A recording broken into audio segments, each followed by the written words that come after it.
And of course, you're still watching Smart Means Business, your daily Kickstarter, as we continue to give you more business information and updates. What you should need to know as well is that you can invest in government bonds as easy as possible with Zabu.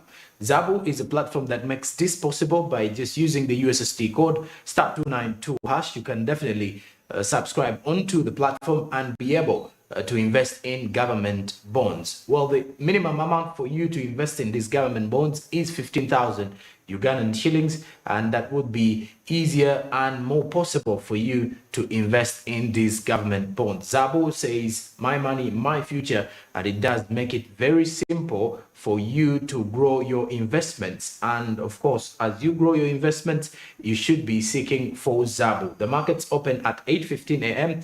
and close at 3:15 p.m. East African Standard Time. Please do note that these markets are closed during the weekends and on public holidays.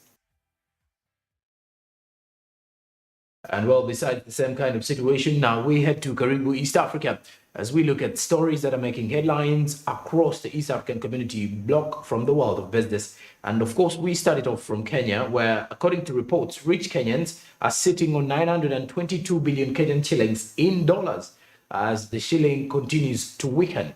The wealthy Kenyans and firms had piled up a record of $922 billion by 922 shillings.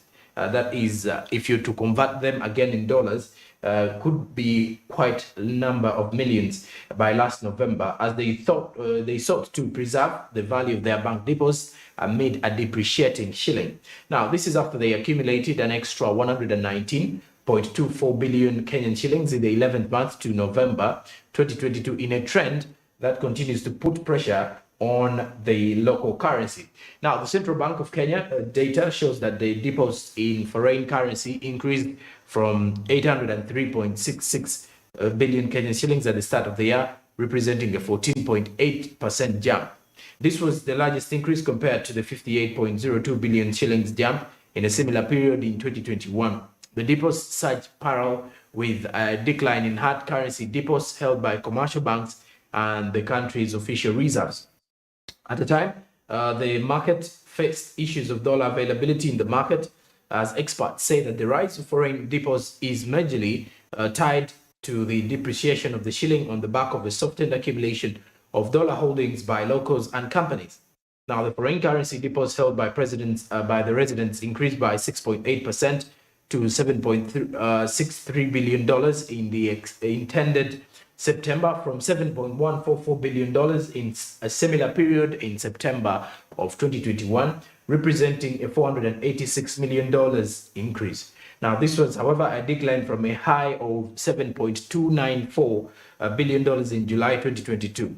The Central Bank of Kenya data shows that the shilling was exchanging at an average of 122.45 units to the dollar at the end of November, having depreciated by 8.2% from 113.14 at the start of the year, which pushed by increased demand of forex by importers than the supply.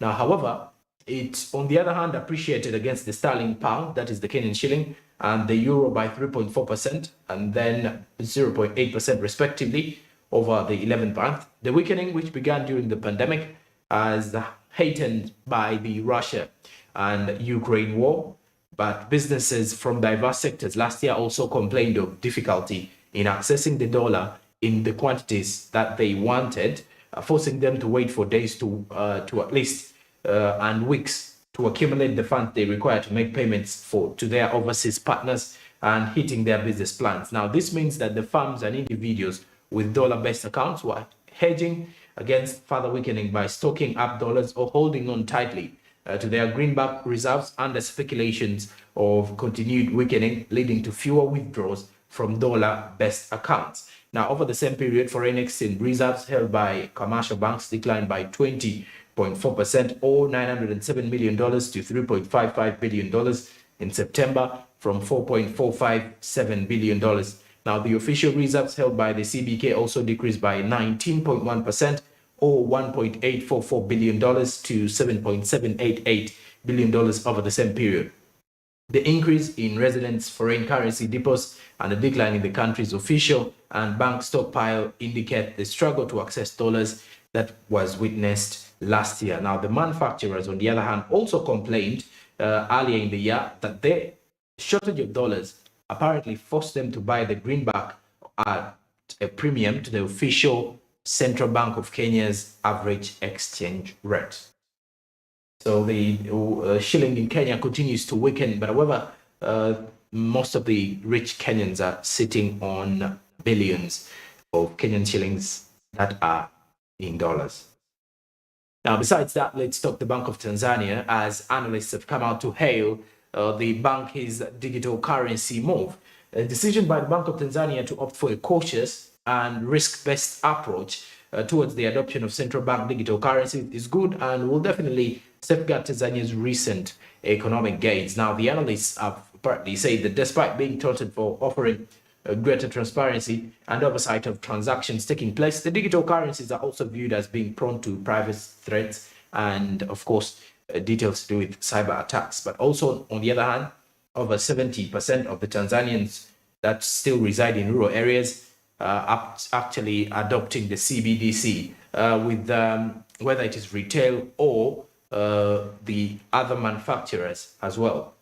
Retail or wholesalers, all of these would require more time to fully integrate into Tanzania's new financial system. But whilst a first approach by the central bank could be a safe bet, as the Bank of Tanzania can continue to explore CBDC through trials to particular segment of the market.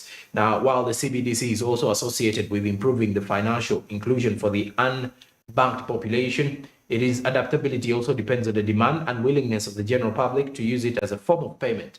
Now, an economist from the University of Dar es Salaam, Dr. Wilhelm Gasamiuku, said that CBDC could be a boon for financial inclusion. However, he did add that before Tanzania completely commits to this particular issue, it needs time and resources in addition to the ongoing learnings from the various experiences, including shared experiences across countries.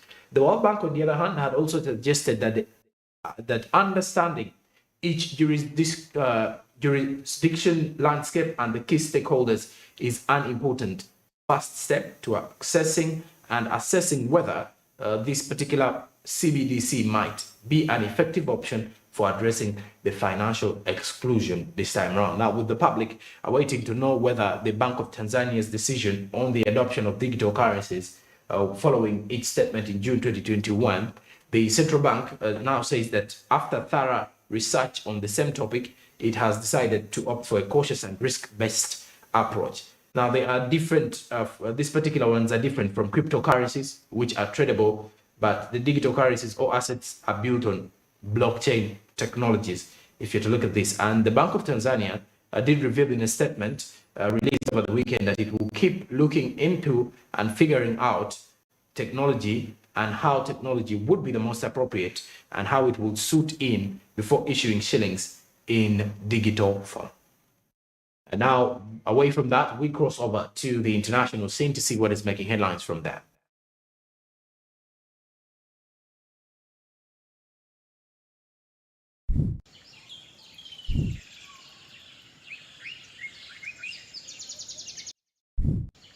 Internationally, we shall start with Ghana, which has for the third time extended the deadline of the debt exchange program to January 31st, according to what the Finance Minister Kenny Ofori-Atta revealed. Now, on the other hand, the extension is to allow the government to build The extension is to allow government to The extension is to allow the government to build consensus while they engage with stakeholders, institutions, and individual investors.